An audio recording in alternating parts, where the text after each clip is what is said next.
Hey everybody, Michael Kurtanik, Macintosh Realtors here with my good friend Laura. We are going to help our viewers with all things lending and real estate. Laura, how's it going today? Everything is wonderful, getting all warmed up with the spring market. Yeah. And with the warm weather comes, more activity and real estate. It's very exciting. So we got a great topic for everybody today.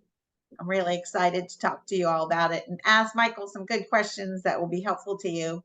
But first, I'm Laura Fournier. I'm with Nations Lending, and I'm on the money side of the transaction, helping you get ready so that you can be out there house shopping with Michael with Yeah. confidence that your finances are already solid. Excellent. Thanks, Laura. I do the sticks and bricks. You do the money. The money, The money show stuff. me the money. Absolutely. So Absolutely. today, what's our good topic today, Michael? Here's something that we haven't talked about yet, but happens quite a bit. It all has to do with buying and selling and buying at the same time. A lot of people go through that. So yeah, I think I want to talk about that today, Laura. That sounds fantastic because if you have a house, you're probably going to want to do something with it. And a lot of people probably need the money from their current house. Is that the main reason? Are there a lot of reasons why people, have to buy and sell at the same time, or Well, yeah, I just mean curiosity? the most common is, job relocation.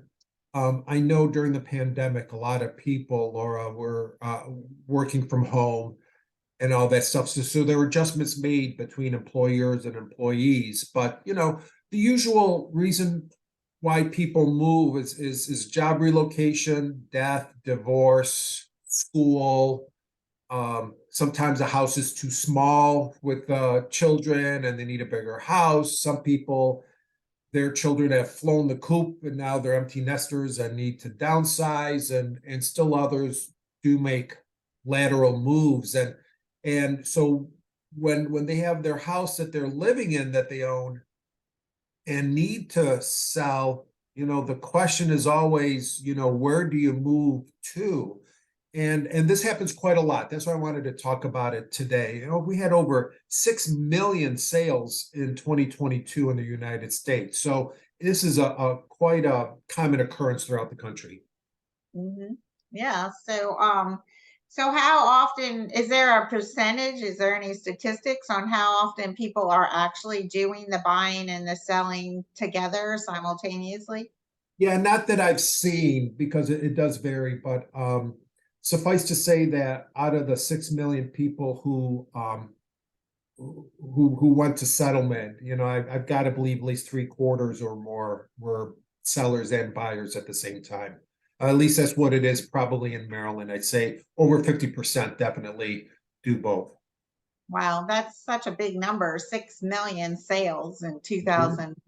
2022. So what advice do you give when your people come to you and they say, I want to sell, but I also need to buy and we got to do it together? Like, how do you start the conversation and where does that go? Yeah, so number one is to consult a local realtor. Talk to the realtor who's a professional, who does this full time and can really focus on you and doing right by you. And then let me separate the selling and the buying side now. On the sales side, consult your realtor, seek his or her advice on what improvements might be needed, how to increase the curb appeal and the selling of your home. Seek that advice of your local professional realtor. On the buying side, as you're consulting your realtor about what to do to sell the house at the best price, we tell sellers to consult a lender to see how to financially afford the next home. Now, granted, we do get a lot of sellers who have enough equity that they will simply use most or all the proceeds from the sale of their home to purchase another one. that coupled with any savings or retirement plans or things like that. But definitely, as you're getting your house ready to sell, talk to your financial planner and your lender about the best loan program for you based on your situation, your credit scores, and things like that.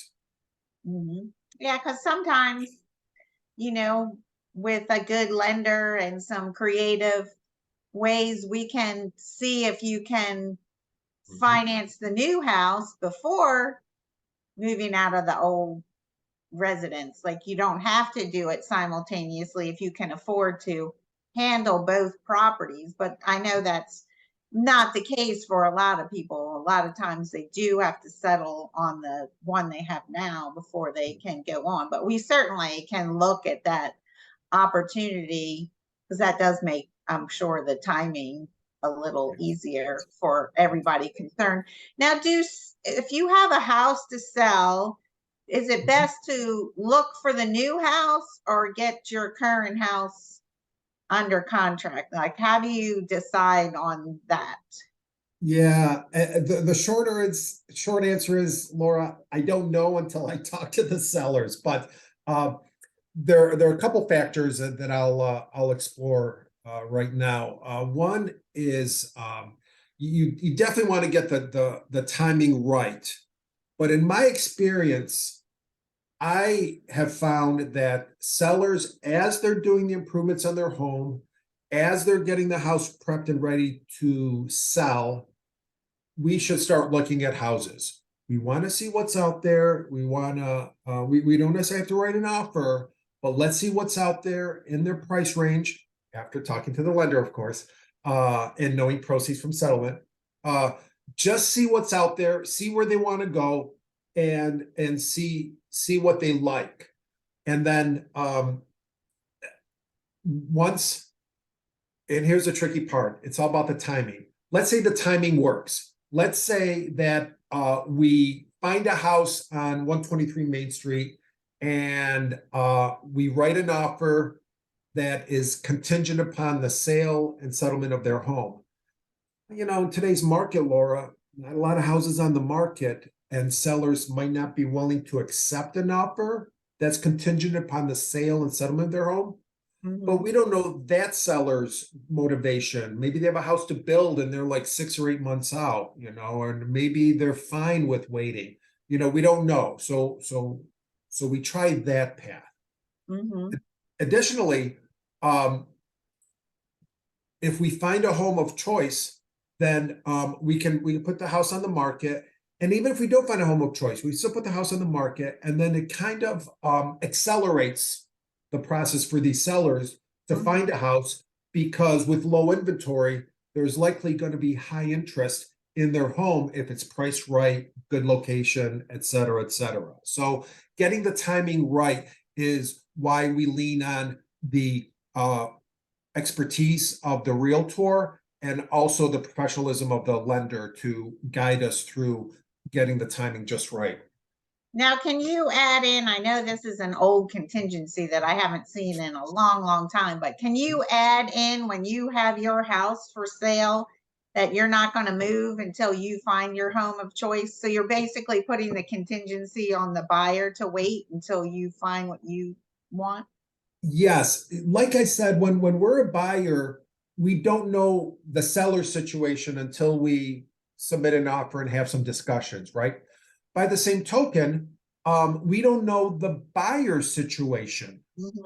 And so I have found that when it's a good time and a good thing to do, yes, I have advised sellers, Laura, to say, okay, we're going to put our house on the market, say June 1. And we're going to put in the remarks, seller looking for home of choice. Settlement will be contingent upon seller finding their home of choice. Now, granted, it will deter some buyers who need to move in by June 30th or August or July 15th, right? Okay. It could deter some people, but we don't know some of the buyers. A buyer might have their rent not expire till August 31 or July 30th or whatever. And maybe that timing would be great where we say, okay, seller, we've got this buyer, their lease expires in August. So you really got to like end of July or something. So you've got a couple months now to find your home of choice so that we Mhm. can tie in this buyer for you as the seller. Hmm. Yeah, so there's some wheeling dealing, ideas and some creative things that can be done to help facilitate, the timing and Mhm. getting it right. So what happens if, it looks like the timing's going to work out and then it doesn't? Like what ideas do you share then? Because kind of then I guess the seller's in a little bit of a Yeah. sticky wicket. So, Yeah, so during my consultation with sellers, I will present to them, let's get the timing right. But we will have long discussions about what to do if the timing doesn't work out. And this is when I explore with sellers, Laura, things like, hey, do you have family? Can you do some couch surfing for a few weeks, right? uh you know or another path could be a hotel, maybe extended stay, even if it's only for a few weeks. That might be cheaper than waiting for and losing a sale, right, and continuing to pay mhm, the mortgage on the house. Another backup plan might be let's see, how about renting back. In that scenario I gave where the renters, their lease expires August 31. Well, maybe we negotiate that the renters might get an extra month with that landlord just to give the seller time to find their home of mhm, choice. So sometimes it could be something there. And so those are some of the contingency plans that I talk to sellers about early so that we go to plan B if we can't quite get the timing right between the mhm. sale of the house and finding their home of choice. Yeah, Yeah, they'd have to like put their stuff in, I guess, short-term storage or something like that. yeah, But I do have like a friend of mine, she's selling her house because she's moving back to where her family is, and she's doing a rent back. So she went to settlement. She has several week rent back so she can facilitate the moving. So that was pretty cool. I had a coworker that stayed in their RV. They had an RV, yeah, so they stayed in their RV for a couple months. So yeah, maybe you have a friend or family member that has an RV. yeah, yeah. Maybe, Laura, and two, you mentioned rent back. That is also another backup plan where the seller and buyer agree to settle on August 31, right? But then all parties agree that the seller can rent back for up to 60 days. The Mhm, rent equals what the buyer's mortgage payments are, mhm, right? And then the seller can stay just to give them an extra 60 days to find a home of choice and settle on it, especially if it's a home to be built. So that's not out of the question. But for viewers out there, the number one thing I can tell you is just consult your local realtor, work with your lender and your financial advisor on it. And if you message us, we'll be happy to give you a one pager on what to do if you're buying and selling at the same time. So we'll be happy to send that over to you. So I hope this information helps all of you yeah, watching this, and good luck. yeah, you got to talk out the plans and do make some contingencies. And also, if you are deciding that you're not selling your house and you're going to rent it out, don't rent it out the same day that you're moving out. Right, right. Yeah, I right. had somebody do that, and it was very like unbelievably stressful. And then we needed a 1 day extension because of some paperwork they couldn't get for a little Yeah, bit of time from their bank. It took like, yeah, and they were pretty mad because their new tenant couldn't move in. It's like, right, you got to right, give yourself some wiggle room. This is a huge transaction, and one little hiccup can cause some, delays here or there that, we want to fix everything, but Yeah. we have human, things that happen.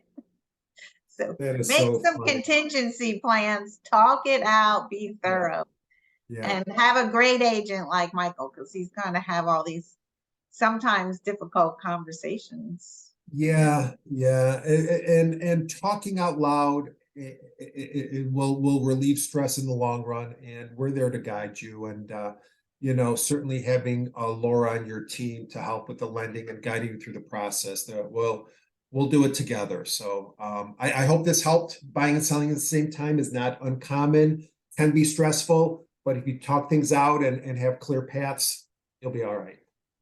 Absolutely. Don't forget to like, subscribe, and please share. Don't keep this information to yourself. Right. Share it out with people. That's You right. know, let the Thanks, good Laura. vibe, let it go to other people so we can help so many more. That's right. And if all else fails, have some Pez candy. I know. I'm going to take a head count over there so we know exactly how many. Awesome. Thanks so much. Great topic. Thanks, Laura. Talk to you soon. Bye, everybody. Bye bye.